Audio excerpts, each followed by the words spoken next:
This week on Lunchbox Envy, they're related to cashew nuts and poison ivy. Their trees can grow over 100 feet tall. And Bangladeshis sing about them in their national anthem. It's mangoes. It's mango!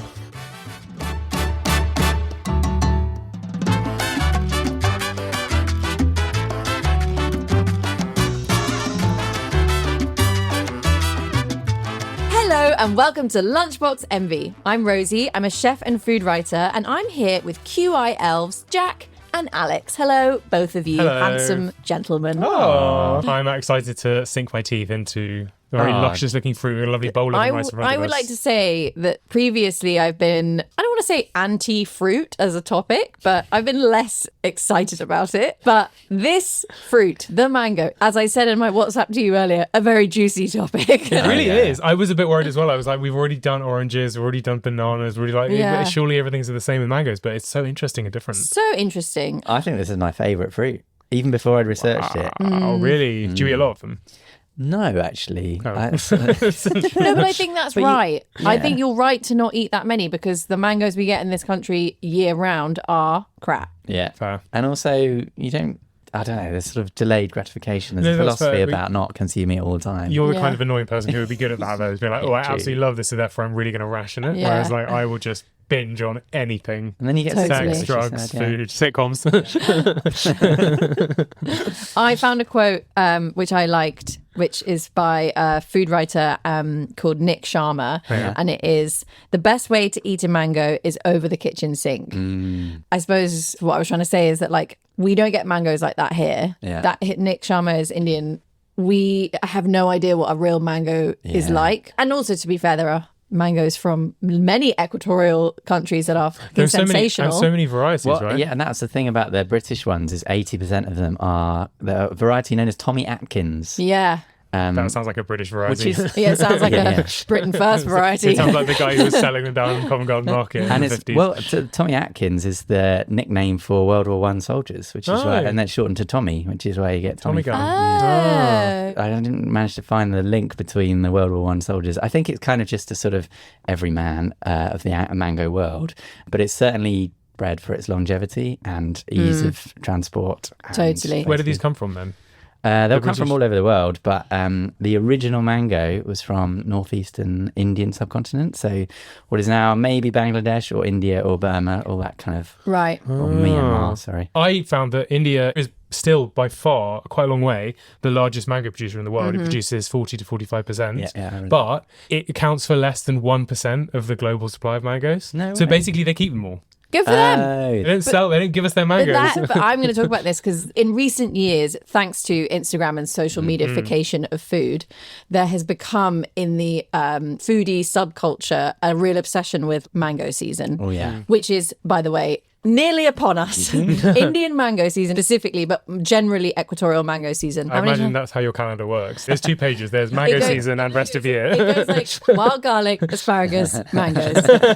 Anyway, basically, the foodies, the chefies, you know, they know that the shit hot mangoes are in season between May and August, and those are anything that are equatorial, and it starts with Indian mangoes in May.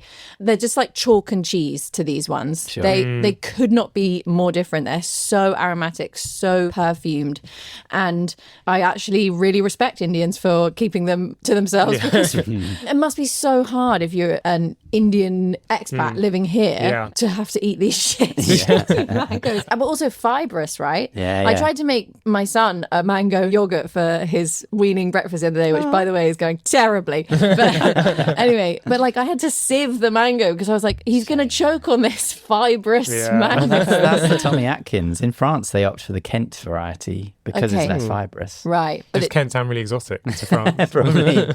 Well, there's a lot of very boring names of varieties. I saw a whole list, and the varieties include Sophie Fry, Edward, Duncan, Julie, Angie, Glenn, Gary, and Graham.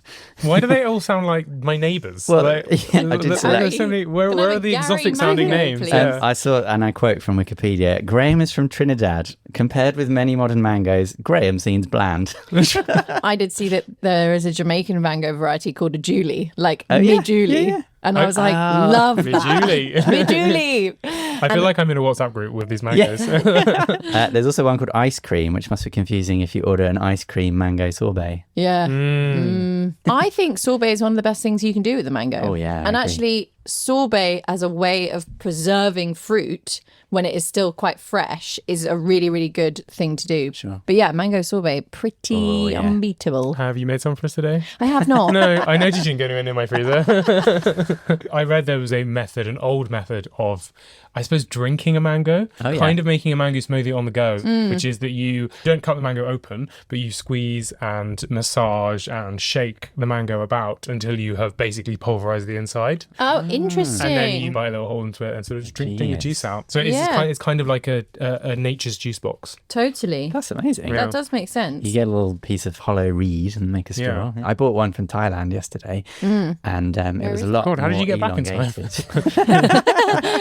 Where Yeah, is I'm it, Jack? I'm very jet lagged, actually. Yeah, it was so squidgy that I asked Alex if it was worth bringing because I would have had to literally carry it in one hand or find Yeah. a box. It's one of the reasons why India doesn't export many of them, Exactly, as well as yeah. the cultural reason is that they've probably got quite squidgy varieties as well, and that's they're why really they- difficult to transport. And that's why the They're- Tommy Atkins is so Yeah, that is prevalent, because literally it's not exactly squidgy. it. The two main Indian varieties that you can find in the UK, which are, by the way, very delicious, are only here because they are the They're the easiest hardest ones, yeah. to get over. Yeah, I read that DHL India has their own special mango delivery service. No. Yeah, instigated in 2006, which was also the year, this is bizarre, George Bush lifted a ban on Indian mango imports to the US in return for nuclear technology.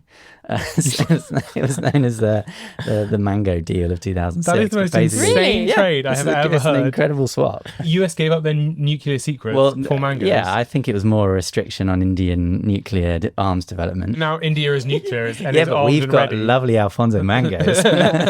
So commercial mangoes can't grow from seed, which is why, apart from the climate, if you bury one in your garden, it won't grow. Nothing will happen. But apparently it's a bit of an anachronism because remember the avocados episode? I Yeah. talked about the megafauna. Yeah. And so we think that there were these massive tortoises or these like giant versions of an elephant that used to exist in each Giant mango's elephants. hole. How much bigger can they get? And they were called Stegodon and Megalocalis. And etymologically, the word comes from the Tamil man gay. Oh. Aw, Sorry, man gay. Man gay. Oh, as in like not the, you, mango. Alex. the plural of mango. Oh, you were thinking of... I was like man gay. Like what? I said mangoes used to be called mangays. Well, yeah, some variation thereof. Slay. And it's actually the national fruit of India, Pakistan, Wow. and the national tree of Bangladesh. As we said in the intro, it's included in their national anthem. Yeah, the national anthem of Bangladesh features the line, "O mother, aroma of mango orchard in Falgun driveth me crazy." Falgun is the first day of spring, celebrated on the 14th of February. Oh. Oh. That translation is quite drag racy. Oh mother. I got a mangay coming for me. Mangay away. Amazing. Amazing.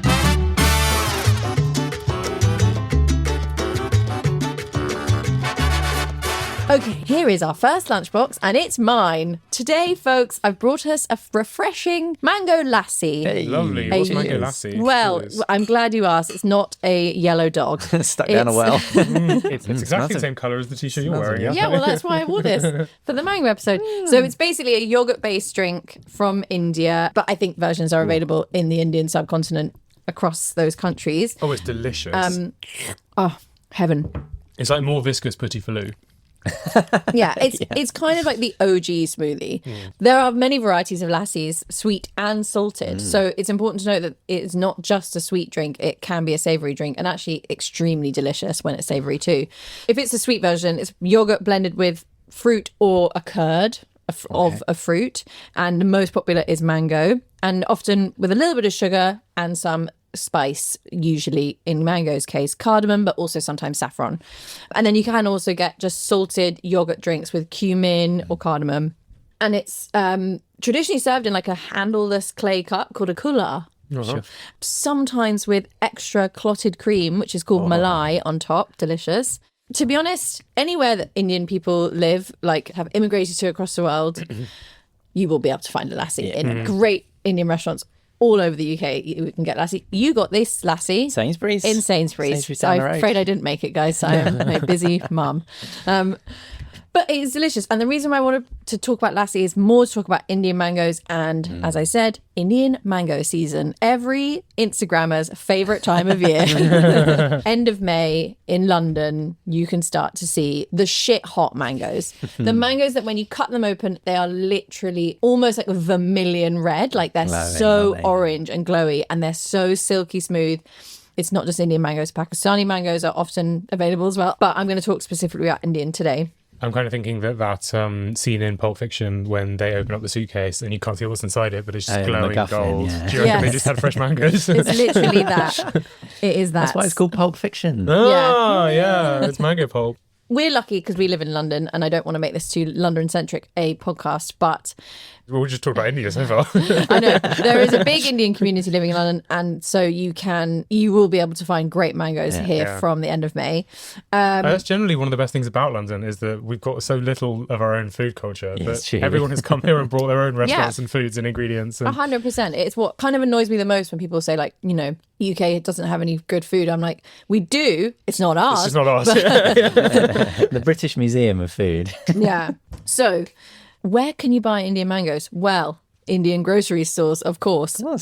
You should go and explore whether or not they have mangoes. They will come in boxes. You will not be able to buy them in ones. Okay. You'll have to buy them in sixes or dozens. I had a look at Taranima Singh's guide to how to buy good Indian mangoes. And she basically says you need to get the seller to open the box for you and you need to check it. You do not want to buy overripe mangoes to start with, which I think is where I've been going wrong. Because previously I've spent quite a lot of money. These aren't going to be cheap, by the way, especially not in Southeast London, but in general, they won't be cheap compared to like It's the king of your fruit. supermarket mango. They should smell floral and sweet. They shouldn't smell petrol-y, basically. Oh, yes. Is that why Bush swapped the nukes for them? It was just another source of oil. Fuel, yeah. The Americans love their oil. I do anything for our they stuff. did. That's exactly right. If you smell petrol or diesel when you're buying mangoes, it's generally because of artificial ripening techniques exacerbating the ripening, like making them ripen too quickly. So it comes from the terpenes, which is a flavor compound, which we've mentioned, I think, a few times before on this podcast. Terpinolene can produce like a very woody, piney, and slightly gasoline-y flavor. And it's also present in like cannabis and hops and turpentine. And basically, like the fermentation, if it's overripe, it will start to smell alcoholic, which also makes it smell kind of petrol-y. Of course. And then finally, there's a skin oil that is present on the skin of a mango, and that is the thing that is similar to poison ivy. Urushiol. It's called urushiol, Yeah. And it turns out cashew nuts as well. You can all of these things you can get a skin reaction from if you're Yeah. unlucky. But So what's you it- can pick up a mango and get like a rash. Yeah. And what's amazing is it's not a toxin, it's the world's most common allergen. Oh, So really? 85% of the world is allergic to urushiol, which is what poison ivy has in abundance. And a smaller percentage will be allergic to the mango skin. But it's because an allergy is defined by it's a benign substance that your body misinterprets as an enemy, and so it attacks it. So it's your body attacking itself. It's like pollen and hay fever. Yeah, Like, exactly. loads of people have Pollen's hay fever, not but harmful. It's not a yeah. toxin, Yeah. except if you're allergic to it, you react. So Yeah. Well, that also has a sort of acrid, kerosene-y flavour. So if you are buying your mangoes and you're like, smelling a bit like the inside of my Nissan Note, R.I.P. my Nissan Note, which I sold last week. Well, your honest note was always full of fresh mangoes on the way out of the It shop. was, so I actually spilled it's a a bit mango confusing. curry in there once and I had to get it professionally cleaned. Anyway, so that's the first thing. Don't buy overripe, buy underripe. Yeah. You want to ripen at home. Would you not say that's true for nearly every fruit vegetable? Then? I would, but I think the thing is in the UK we are really bad at it. Yeah. And we are so used to like especially with berries, for example. Like I've been buying a lot of berries recently, but I'm bankrupting myself because I'm giving them to my son for his food. And like every time I open them, I'm like, they're not sweet enough. Like he's gonna hate it. We need an ethanol cupboard in our homes. So to appliance. ethylene. Sorry, Ethylene. we need an ethylene cupboard. ethanol covered. Yes. I already have. Yeah, we already got Like it should be an appliance that we can Like have. a little sachet in your fridge. So another reason not to buy overripe or to buy sort of on the underripe side, specifically with mangoes, is that all of that fragrance what you get from the ripe mango is it leaving the mango. So the riper it gets, the less flavor it has, the more it's going to be sort of too sweet. I was reminded of a quote from Heston Blumenthal. He had a TV show, How to Cook Like Heston, and he said, if you can smell your food cooking, it's losing flavor. Right. Because the cooking is the heat there's is a finite removing amount of taste, and if you can smell it, then it's disappearing. So an Indian mango will be yellow when it's ripe and green tinged when it's underripe. Should be firm-ish, but not firm that it completely doesn't give. Like, you should have a little bit of give. If the twig is still attached, then that's good. It means it's really fresh. If you can't eat the ripe ones as soon as possible, you can, and this is where I'm going to cause ruffles and feathers, but it's what Tara Nima says, you can put them in the fridge. Just to keep them for a couple more days at their ripest. It's not advisable for much longer than that. But with a ripe mango, it's the only way to stop them from really going over really quickly. It's all right, Rosie. The algorithm favours controversy. Stoke it. Guys, it's what the fridge is for. It shouldn't be that controversial. That's true. And if you've got underripe ones, wrap them in newspaper and leave them for a couple of days at room temp. And they will ripen. Or in your ethylene cupboard. Or in your ethylene cupboard. Available now. Visit lunchboxfb.com/. Patent pending. We haven't even mentioned mango chutney yet, which I think is maybe my favourite of the 3 little pots that you get in an Indian restaurant with the poppadoms.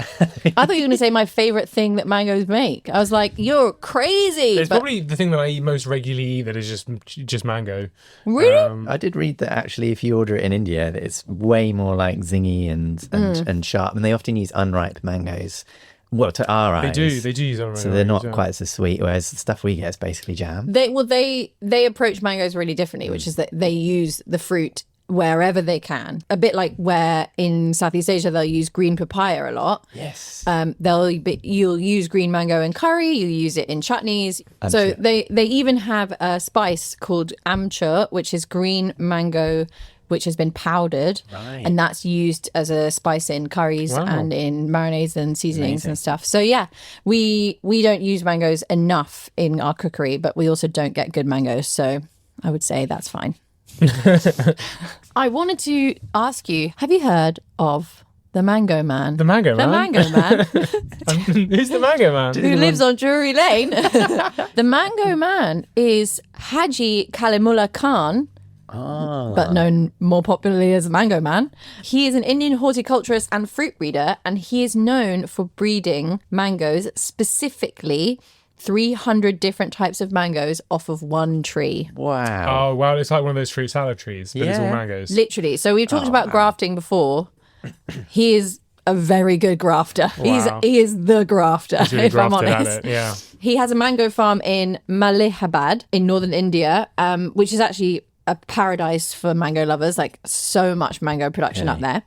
He cultivates farmland, which was first planted by his grandfather, and he has made his life's work to produce amazing mango varieties and create new ones off of his 300 strong mango tree. That's incredible. And his tree is called Al-Mukuara, which means the resolute, which I really liked. Boxer name for a tree. Yeah. Sounds like a battleship, doesn't it? He basically started when he was 17. He'd seen a rose bush with loads of different varieties of roses on it that had been grafted, and he didn't know that that was a thing, and he was like, that's amazing. I bet you I could do that with fruit. In 1987, he started grafting different varieties onto a 100-year-old mango tree. He collected samples from all over the country, seeking out rare different varieties, and now that tree, still living, well into its 150s, I guess, grows over 300 types. He says it's not just a tree, it's a universe. It's a complete, it's incredible natural world It's in like itself. a habitat, And I sure. suppose mango trees are one of the few that you can do that with because, as we said in the intro, they grow so big and strong. So you actually have the space to graft different. Yeah, they're really amazing looking trees. Because that's the problem with an apple tree is that there's actually limited amounts of you graft have that you can to do just before. clear it. Yeah. And also, he doesn't do any kind of like pesticides. His philosophy is he doesn't scare any like pests, birds, insects away. That nature's bounty is for everyone to share. And I think that's words to live by. So he's bred. Bredoded. He has bred. He's bred a few new varieties of mangoes, and he's doing it so often, he's actually started naming them after whatever he bloody wants. This is right, I'd say. He's named one after Prime Minister Modi, Okay. the Bollywood actor Aishwarya Rai, Oh, yeah. and so does Sachin Tendulkar, the cricketer. Oh, are those varieties, are they on the tree then? They're all on the tree, yeah. Wow. But you can't just like go and buy them in the shop. They're not Yeah. quite that popular. Yeah. Well, I was going to say, he said that this was for everyone to enjoy. Can you go visit the tree? And Yes, and he also does sell his mangoes. They're farmed in a traditional way. I see, yeah. But they give the fruits of the miracle tree away free to visitors. oh, just like the Newton tree, Yeah. Exactly. which yeah. I still have seeds for. We need to get around to planting. Yeah. Isaac Newton's apple tree. Yeah. Okay. Well, I just had my garden done, so there's no room. I should say that not everyone loves this attitude and this tree and this kind of like, I suppose, the overexposure of mango grafting. Here we go. Let's hear the discourse. The DK Sharma, who is the vice president of the Mango Grower Association of India, says it's only art and it's of no commercial value. Oh, well. I think that's crazy because I'd say that's incredible PR and is really good for Well, educating yeah. people and I- then and- sparking yeah. imagination That's a about bit like crafting. Getty coming for your kids' painting, being like, this is just art. There's a commercial Yeah, value. that's true. Yeah. But if your kid has painted a Getty watermark over Well, then there, it's true. I think then they have valid reason. There is a sort of slightly egocentric thing that he said, which is that he wants to live on even after my death, and through the mangoes, he can. Yeah, that's nice. which is actually, Again, no, it's I'm nice. sorry, It's I'm really like- proud of this guy. I didn't Yeah, think- I take it back. It's not egocentric. We all want to leave a legacy. Yeah. And his legacy is this amazing tree. Exactly. Some of the legacies that people are leaving Mango in Man, countries. you're Yeah. a friend of the pod. Yeah, definitely. Come on. When the man goes, the mangoes will remain. Oh, that's nice. Like it.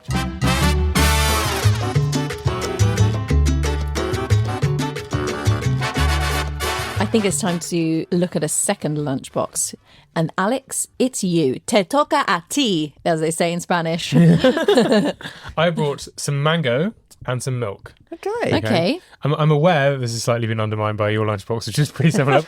So in Brazil, there is a long-standing myth that eating mango and milk together will make you seriously ill or even kill you. Oh, wow. Oh, that is right. definitely a myth. It is Yeah, a myth. you're not Yeah. going It's definitely a myth. It's definitely not true, but it's also definitely an existing long-standing myth in Brazil. Really? Yeah. So it's like when my mum says, ice cream's a digestif, it'll make you digest better. Pretty much.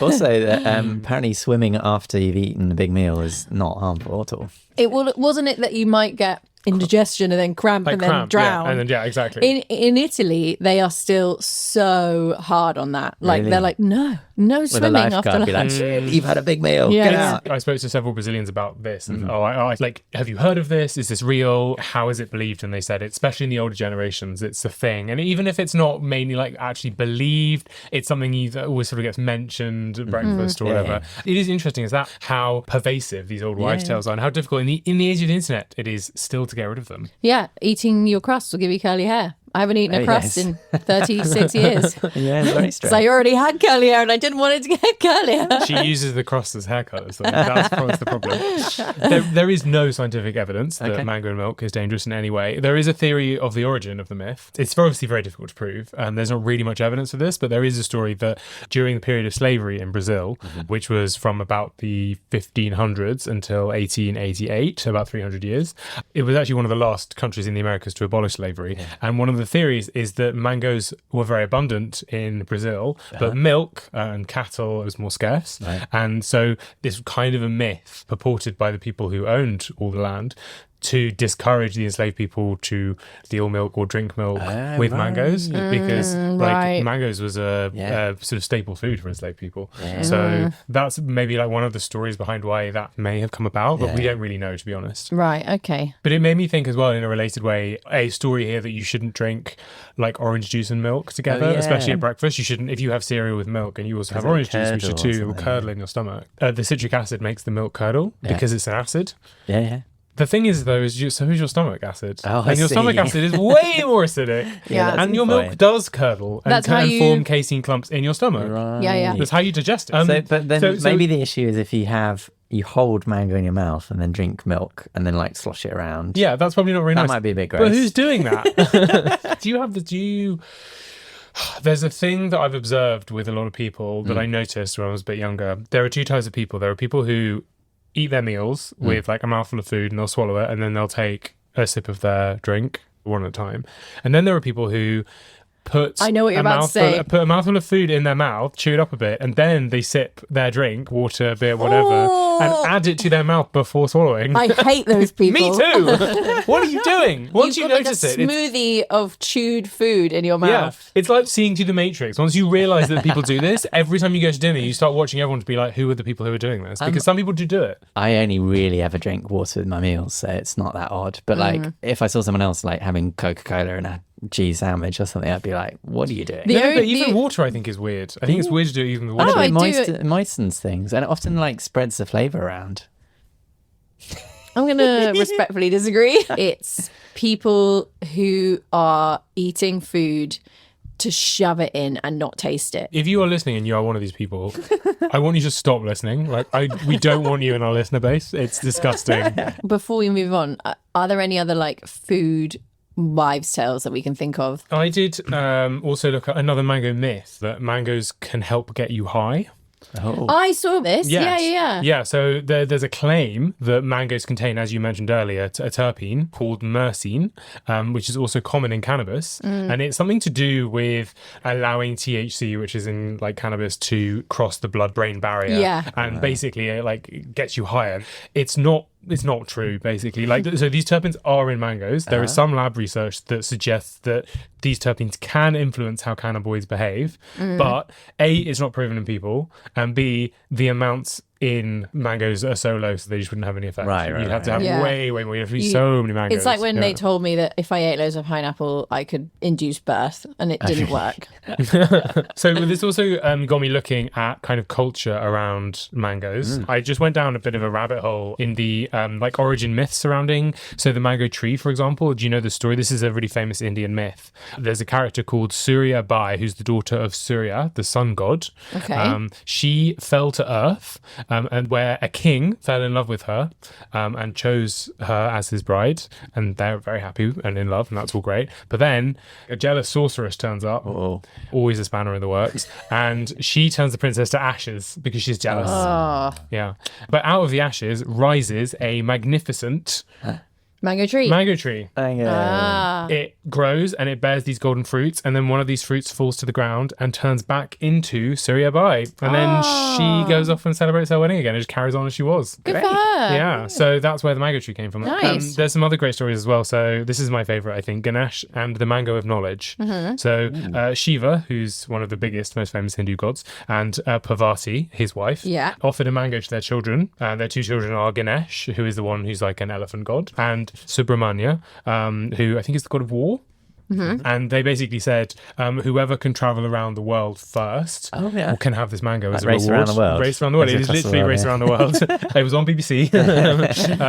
Subramanya set off. He has a peacock as his steed that he travels on. Cool. So he zooms off and goes around the world. Classy. Nice. And Ganesh just walks around his parents and he goes, Mum and Dad, you want my world? And they're like, oh, that's so sweet. Have the mango. And he wins the contest. And I'm like, what a suck up. Yeah. What a flex. Wow. That is incredible. It's genius. I hope you waited until Subramanya was like halfway through some long haul flight, and rather than being within earshot. Stuck in like Delhi Airport, That, guys, anyone doing Race Across the World, you need to just do that around like the BBC producer and be like, guys, you're my universe. Yeah, it's giving younger child, isn't it? So much. Or it's giving like something Tom will say to me right before he says, I've got tickets to Arsenal tonight and I'm going.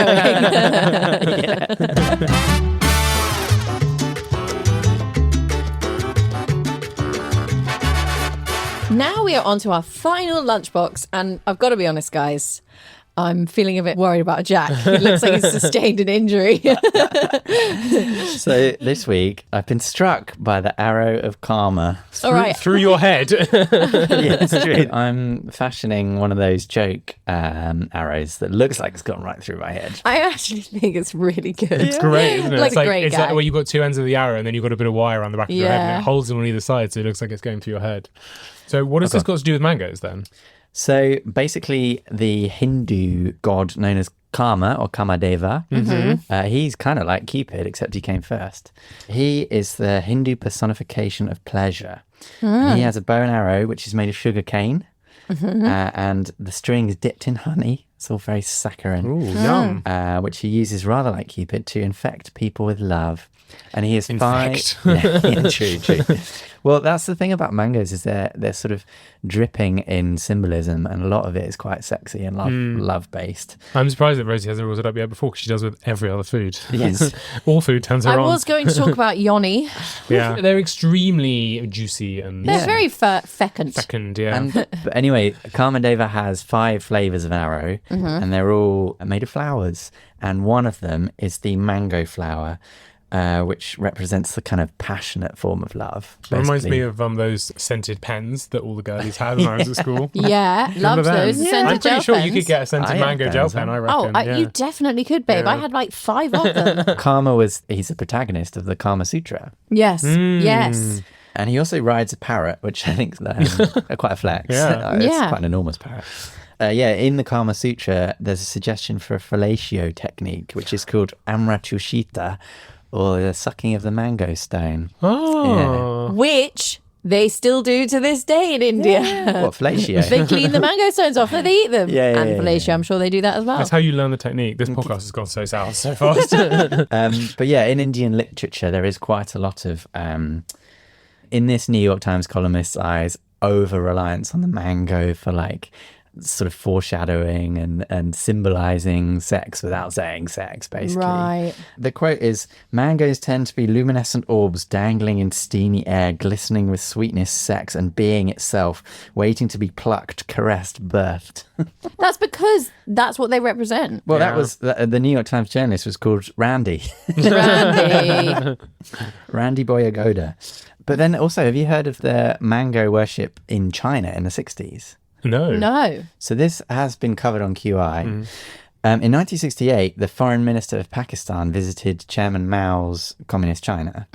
And as a gift, he gave them 40 presumably quite Amazing. prestigious and amazing mangoes. If they're Pakistani, they're going to be hella Yeah, good. yeah. So Chinese culture has a lot of food symbolism, and there's a thing called the immortality peach in their mythology. I've heard of that. The immortality peach is actually, there's plural. Sort of bronze medal immortality peach comes around every 3,000 years. There's like the silver level one, which comes, a silver tier, comes out every 6,000 years. And the 9,000 year ripening one, the gold medal, basically makes you live forever. So these mangoes arrived from the Pakistani foreign minister on a visit to China, and they're golden. So Mao's thinking like, these obviously symbolize prosperity and longevity. What he did was he gave them to the workers of Beijing in specific factories. And they were so honored to have been given this gift, because the symbolism was like, I'm giving up some of my longevity for the sake of the party and the culture. And A big deal, suffice to say. yeah, basically a big deal. And a lot of these Chinese workers, basically all of them had never seen a mango before. So they would like pass them around gently. None of them ate them, and placed on plinths.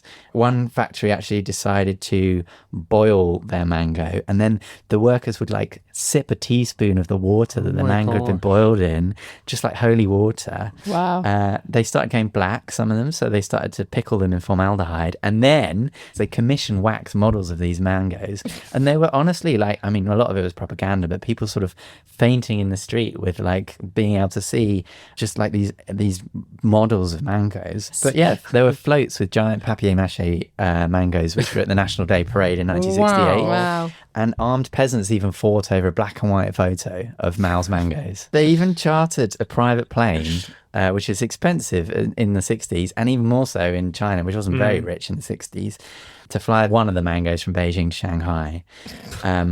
And They're it just was alone First by class. itself, I don't know, yeah, strapped true. in. armed guards probably. But yeah, I think it's partly because Mao basically banned all religion in China. Right. And So people but are so thirsty for people that. still had the habit. Yeah, Yeah. they wanted something to worship. So that was partly why. And also the CCP, the Chinese Communist Party, also realized the benefit of turning this into propaganda and being like, this is our great leaders, you know, this is representation of communism. Yeah, there's enough distance from him that it doesn't So look there was mango statistical. merch. Yeah. They made like Mango tea merch. towels and mugs and stuff, like genuinely. I bet you'd love a bit of that. Definitely. But yeah, Are any of them still surviving now? Are there any? How many mangoes were distributed? Do you know? there are only 40 of the originals. Right. And then obviously the wax models, there would have been thousands of those. Right. Okay. So this could have been an actual one from. Oh, yeah. Well, the one I saw on eBay was a wax model. Okay. Right. I don't think any of the And you actual don't think any of mangoes. them have survived? No, I think even with formaldehyde, they're not Yeah. going to have lasted. Someone was actually killed after being rude about one of the mangoes, though. He said it looked like a sweet potato. Oh my It God. wasn't even that rude. Also, they're not far off a sweet potato sometimes. exactly. Whoa. Yeah. Well, Have you heard of David Fairchild? no. Basically, the USA in the 1880s was worried because there's a big plague of locusts which had destroyed some of the crops that they were reliant on. And they realized they were very reliant on only like a handful of crops. It was like the Indiana Jones of the fruit world. So this guy, David Fairchild, went around the world and basically bought or stole versions of fruit. So he brought avocados, mangoes, blossoming cherry. He brought 110 varieties of plant to grow in the USA. Wow. And a lot of them are still there now. And so he basically brought mangoes to America. And that, pretty much all the ones that you grow in Florida have come from David Fairchild. Wow. What says like that belongs in a fruit salad? Like, what's the catchphrase there? But in 1902, he was going to send some mangoes back from wherever he was, somewhere in Asia, and he was at a dock, but he realized he couldn't fit this 1,000 mango collection into the crate, so he basically paid the local street children to eat mangoes so that he could take the seeds back, which obviously a lot more efficient. That's amazing. That is amazing. Imagine getting paid to eat mangoes. I mean, would take the money right now if you offered it to me. I love mangoes. Yeah.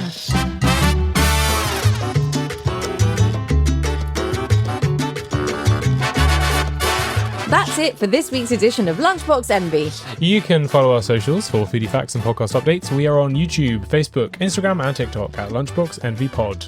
Yes, and you can also get in touch and send us your facts, recipes, questions, old wives' tales by emailing us lunchbox@qi.com. Rosie, have you got any mango recipes? I do, actually. On my Substack newsletter, I have a recipe for a mango pavlova cake, where basically you make a pretty simple vanilla sponge, but then you fill it with crushed meringue, whipped cream, and delicious mangoes. And it is the perfect way to use the upcoming Indian mangoes of the season at the end of May. So do subscribe to the Dinner Party Substack to get that recipe. That sounds outrageous. I love it. Yeah. Like a mango pavlova, great. Mango great. pavlova shoved into a cake. Yes. We'll see you next week. Goodbye. Bye. Bye-bye. Lunchbox Envy was hosted by Jack Chambers, Alex Bell, and me, Rosie MacKean. It was produced by Alex Bell. This has been a quite interesting podcast.